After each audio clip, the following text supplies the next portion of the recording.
আসসালামু আলাইকুম রহমতুল্লাহ। মাত্র 2টি প্যারাগ্রাফ শিখে তুমি পরীক্ষায় আসার মতো গুরুত্বপূর্ণ প্রায় 15টি প্যারাগ্রাফ আজকে সলভ করতে পারবা।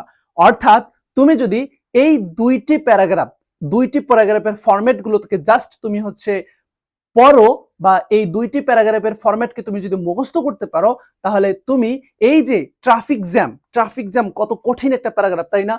লোডশেডিং কত কঠিন একটা paragraph, price hike, road accident, environment pollution, water pollution, deforestation, drug addiction, এই যে প্যারাগ্রাফগুলো সামনে আরো আছে, এইরকম কঠিন কঠিন 15টি প্যারাগ্রাফ তুমি সলভ করতে পারবা। 15টি প্যারাগ্রাফ তুমি এমন ভাবে পরীক্ষায় লিখবা, তোমার খাতা দেখে তুমি যদি হুবহু এই মুখস্থ করা ফরম্যাটটা তুলে দিতে পারো, এই যে প্যারাগ্রাফগুলো যেগুলো আছে, এই প্রত্যেকটা প্যারাগ্রাফ কিন্তু তোমার এসএসসি এবং এইচএসসি উভয় পরীক্ষার জন্যই একদম 3 স্টার মানে মার্ক করা।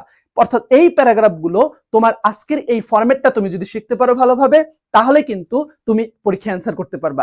এবং এই যে ফরম্যাটটা এমন সুন্দরভাবে অ্যাডভান্স ওয়ার্ড ব্যবহার করা হয়েছে এবং এটাকে এমন ভাবে সাজিয়েছি, এমন সুন্দরভাবে এটাকে সাজিয়েছি, তুমি যদি এইটাকে হুবহু আমি যেভাবে দিয়েছি হুবহু যদি তোমরা এইভাবে লিখতে পারো, আমি তোমাকে গ্যারান্টি দিলাম তোমার খাতা দেখে তোমার পরীক্ষক তোমাকে 10-এর মধ্যে 9 দিতে বাধ্য।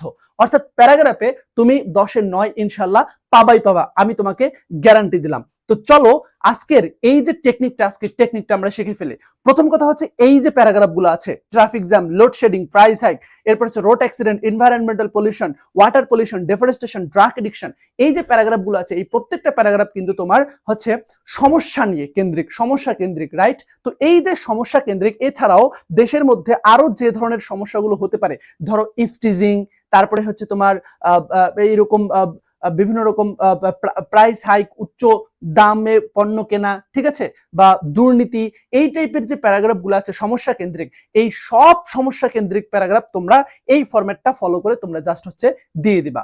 শুধুমাত্র একটু চেঞ্জ করতে হবে। চেঞ্জটা কোথায় করতে হবে? জাস্ট একটা জায়গায় শুধু চেঞ্জ করতে হবে। এই যে টপিকের যে নামটা আছে, এই টপিকের নামের এইখানে জাস্ট তোমাকে টপিকের নামটা দিতে হবে। ধরো তোমার প্যারাগ্রাফ আসলো লোডশেডিং দিয়ে, তাহলে এই টপিকের নামে এখানে লোডশেডিং দিতে হবে। যদি আর রোড অ্যাক্সিডেন্ট আসে, তাহলে রোড অ্যাক্সিডেন্ট দিতে হবে। যদি ওয়াটার পলিউশন আসে, ওয়াটার পলিউশন দিতে হবে। যদি ইফটিজিং আসে, তাহলে ইফটিজিং দিতে হবে। যদি ট্রাফিক জ্যাম আসে, তাহলে সেই ক্ষেত্রে এখানে ট্রাফিক জ্যাম দিতে হবে। শুধুমাত্র টপিকের নামটা যদি চেঞ্জ করে দাও, তাহলেই কিন্তু তোমার এই যে প্যারাগ্রাফটা আছে, এই প্যারাগ্রাফটা তুমি 10-এর মধ্যে কিন্তু ইনশাআল্লাহ 9 পাবা। তো চলো, আমি মুখ দিয়ে এমনিতেই বলতেছি না, সব টিচাররাই তো বলে এইভাবে, কিন্তু আমি তোমাদেরকে বলতেছি না, বাস্তবে তোমাদেরকে প্রমাণ দিতেছি। জাস্ট তোমরা প্যারাগ্রাফটা একবার পড়ো, এরপরে তোমার পরীক্ষক যদি এইটা দেখার পরে সে যদি তোমাকে মার্কস না দেয়, এরপরে আমাকে এসে ভাইয়াকে ধরবা যে ভাইয়া আপনি বলেছিলেন মার্কস পাই নাই, এরপরে আমি তোমাদেরকে কি আনসার দেই সেটা দেখিও। জাস্ট একবার প্যারাগ্রাফটা পড়ো যে এটা কত সুন্দর একটা প্যারাগ্রাফ তোমাদের জন্য কিন্তু হয়েছে। Despite being a small nation, Bangladesh faces multitude of complex challenges. যে বাংলাদেশটা এটা ছোট্ট একটা জাতি হওয়া সত্ত্বেও বাংলাদেশ এটা কিন্তু মাল্টিটিউড অফ কমপ্লেক্স চ্যালেঞ্জ, অনেক কঠিন কঠিন পরীক্ষা, অনেক কঠিন কঠিন তোমার হুমকির সম্মুখীন কিন্তু বাংলাদেশ হচ্ছে। Ranging from minor inconveniences to deep rooted systematic crisis, একদম তোমার মিনিমাম থেকে শুরু করে তোমার একদম ডিপ রুটেড, অর্থাৎ এমন কিছু প্রবলেম যেগুলো একদম তৃণমূল পর্যায়ে ছড়িয়ে গেছে, এইরকম ক্রাইসিস, সিস্টেমেটিক যে ক্রাইসিসগুলো আছে, সংকটগুলো আছে, এই সংকটগুলোতে কিন্তু বাংলাদেশের মানুষজন ভুগতেছে। while some of these issues is inevitable মানে কি? ইনএভিটেবল মানে হচ্ছে তোমার অনিবার্য, ঠিক আছে? while some of the these issues are inevitable, এর মধ্যে কিছু কিছু তোমার যে ইস্যু বা বিষয়, এগুলো একদম অনিবার্য। এর মধ্যে একটা কি? এর মধ্যে ধরো তোমার টপিক আসলো ধরো লোডশেডিং, তাহলে এখানে লিখবা কি? লোডশেডিং। এখানে যদি তোমার আছে তোমার প্রাইস হাইক, তাহলে এখানে কি লিখবা? Price hike. ধরো আমি এখানে ধরলাম যে price hike stands out as a predominantly man-made obstacle that significantly hinders our national progress, যেটা গুরুত্বপূর্ণভাবে, তাৎপর্যমূলকভাবে হিন্ডার্স মানে বাধা প্রদান করতেছে our national progress, আমাদের যে জাতীয় উন্নতি, আমাদের এই জাতীয় উন্নতির পথে অনেক বেশি কি করতেছে? বাধা তৈরি করতেছে। This problem has been escalating at an alarming rate, এইটা কি করতেছে? বৃদ্ধি পাচ্ছে একটা অ্যালার্মিং রেট বা ভয়ঙ্কর হারে, ঠিক আছে? fueled by several interconnected factors, ঠিক আছে, ইন্টারকানেক্টেড ফ্যাক্টরস মানে হচ্ছে তোমার এর আরো অনেকগুলো তোমার বিষয় এর সাথে জড়িত হয়ে এখানে ফুয়েল করতেছে। তার মানে হচ্ছে যেমন আগুনের মধ্যে আরো মানে যদি ফুয়েল দেওয়া হয়, তেল দেওয়া হয়, তাহলে আগুনটা যেমন জ্বলে ওঠে, অনুরূপভাবে এই প্রবলেমের সাথে আরো এর সাথে জড়িত অনেকগুলো প্রবলেম এখানে আসলে জড়িত হচ্ছে। এখানে তুমি যে কোনো দেখো প্রত্যেকটা টপিকের সাথে কিন্তু এটা কিন্তু রিলেভেন্ট হয়ে যাচ্ছে। Primarily the white spread lack of education among the populace prevents awareness and collective action। ঠিক আছে, বলতেছে যে এখানে একটা প্রাথমিকভাবে এখানে দায়ী করা হচ্ছে কি বলতো, যে আমাদের যে শিক্ষা ব্যবস্থা, আমাদের শিক্ষা কিন্তু সঠিকভাবে না হওয়ার কারণে কিন্তু আমাদের আসলে এই যে পপুলাস যে প্রাইস হাইক বিষয় সম্পর্কে আমরা কিন্তু অবগত হতে পারতেছি না। ঠিক আছে, ফার্দার মোর তাছাড়া অ্যাডমিনিস্ট্রেটিভ ল্যাপসেস, ঠিক আছে, এই যে প্রশাসনিক যে দুর্বলতা সেটাও কিন্তু এখানে দায়ী করতেছে। And a lack of stringent government policies, গভর্নমেন্টের যে পলিসি সেখানেও কি আছে, সমস্যা আছে, have allowed the situation to deteriorate economic constraints further exacerbate the issue as the nation struggles to achieve self-sufficiency। Lastly এখানে দেখো এই যে এখানে প্রাইমারিলি থেকে শুরু করে এই পর্যন্ত তোমার হচ্ছে আমাদের কি ছিল বলতো, এটা কিন্তু আমাদের হচ্ছে তোমার বডি পার্ট ছিল। বডি পার্টে কিন্তু তোমার হচ্ছে সুন্দরভাবে কিন্তু এখানে যে টপিক সেন্টেন্সে যে প্রবলেমগুলোর কথা বলা হয়েছে সেই প্রবলেমগুলো কিন্তু এখানে বিস্তারিত আলোচনা করা হইলো। এরপর লাস্টলি কনক্লুশনে কিন্তু সুন্দরভাবে তোমার একটা বলতেছে যে পারসিস্টেন্ট পলিটিক্যাল ইনস্টেবিলিটি, অর্থাৎ রাজনৈতিক যে উত্থান পতন often diverts attention away from such critical social consensus, অর্থাৎ এইরকম যে সামাজিক যে ব্যাধিগুলো আছে এই সামাজিক ব্যাধিগুলো থেকে রাজনৈতিক উত্থান পতন এটা কি দৃষ্টি আমাদের ডাইভার্ট করে দেয় বা ভিন্ন দিকে নিয়ে দেয়।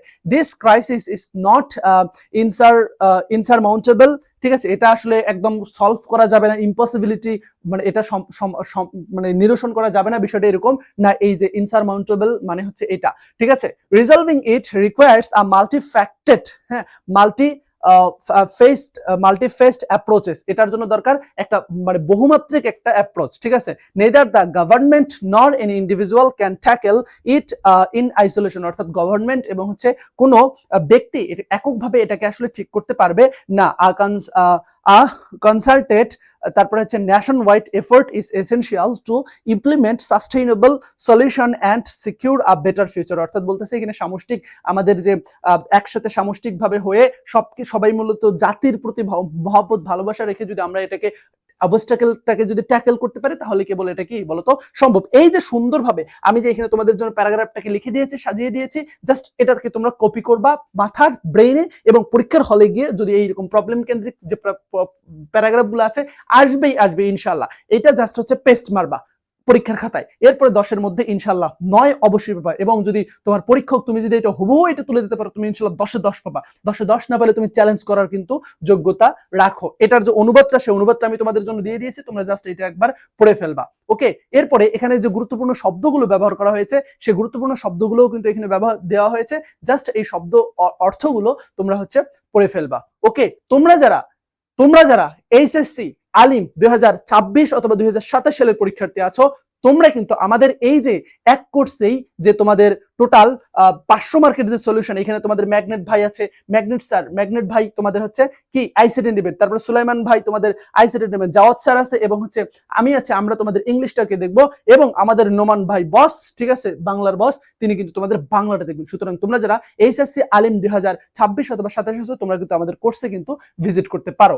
আচ্ছা, এরপরে আসো তোমাদের আরো কিছু প্যারাগ্রাফ। এই যে প্যারাগ্রাফ গুলো আছে, স্ট্রিট হকার, তারপরে যে ফার্মার, রিক্সা পুলার, এরপরে হচ্ছে ডে লেবারার এবং হচ্ছে ফিশারম্যান, এইরকম প্রফেশন কি বলতো, এইরকম যে প্রফেশন আছে, এই প্রফেশন কেন্দ্রিক যে প্যারাগ্রাফ গুলো আছে এই প্যারাগ্রাফগুলোকে তুমি সলভ করতে পারবা জাস্ট যদি এই প্যারাগ্রাফটাকে মুখস্থ করো। এখানে কি করতে হবে, শুধুমাত্র এই যে শুরুতেই যে নেমটা আছে, জাস্ট তুমি এই জায়গায় তোমার যেই প্যারাগ্রাফটা ধরো রিক্সা পুলার, তাহলে এখানে তুমি কি লিখবা বলো তো, রিক্সা পুলার। এখানে যদি তোমার হচ্ছে অটো ড্রাইভার হয় অটো ড্রাইভার, তারপরে হচ্ছে স্ট্রিট হকার, যেই টপিকটা হবে জাস্ট ওই টপিকটা লিখবা, এরপর তুমি এই প্যারাগ্রাফটা কি করবা বলো তো, পড়ে ফেলবা। এই যে প্যারাগ্রাফের ফরম্যাটটা দেওয়া আছে এটাকে পড়ে ফেললে তুমি ইনশাল্লাহ এটাকে কপি পেস্ট মারলে তুমি 10-এ 10 পাবা ইনশাল্লাহ। এরপরে হচ্ছে ওইটার যে মিনিংটা এখানে দিয়ে দিয়েছি, তোমরা জাস্ট পড়ে ফেলবা এবং গুরুত্বপূর্ণ যে শব্দগুলো আছে সেটাও কিন্তু আমি দিয়ে দিয়েছি। ওকে, এই যে প্যারাগ্রাফের সাজেশন, ঠিক আছে, আমাদের এই চ্যানেলে কিন্তু তোমাদের ডিসক্রিপশন বক্সে কিন্তু দেওয়া আছে। জাস্ট ডিসক্রিপশন বক্স অথবা হচ্ছে কমেন্টের ফার্স্ট যে লিঙ্কটা আছে ওইখানে চেক করো। ওইখানে কিন্তু আমরা খুব সুন্দরভাবে এই যে প্যারাগ্রাফটা আছে এই প্যারাগ্রাফের কিন্তু গুরুত্বপূর্ণ তোমাদের যে প্যারাগ্রাফগুলো রয়েছে সেই প্যারাগ্রাফের সাজেশন কিন্তু আমরা কমেন্ট বক্সে কিন্তু প্রোভাইড করেছি, সেখান থেকে তোমরা দেখে নাও। এবং এই যে ক্লাস নোটটা আছে এই ক্লাস নোটটাও তোমরা কিন্তু পেজে মেসেজ দিলে কিন্তু পেয়ে যাবা। সো তোমাদের সাথে দেখা হচ্ছে নতুন কোনো ক্লাসে, এবং তোমরা ভাইয়ার কাছ থেকে এরপরে কোন বিষয়ের উপরে তোমরা এরকম সাজেশন চাও অবশ্যই জানাবা। ইনশাআল্লাহ সেই সাজেশন নিয়ে তোমাদের সাথে আমি তোমাদের আদিল ভাইয়া সবসময় প্রেজেন্ট থাকবো। তো সবার জন্য অনেক অনেক দোয়া এবং শুভকামনা। আজকের মতো আমরা এখানেই শেষ করতেছি। সবার জন্য অনেক অনেক দোয়া এবং ভালোবাসা। আল্লাহ হাফেজ।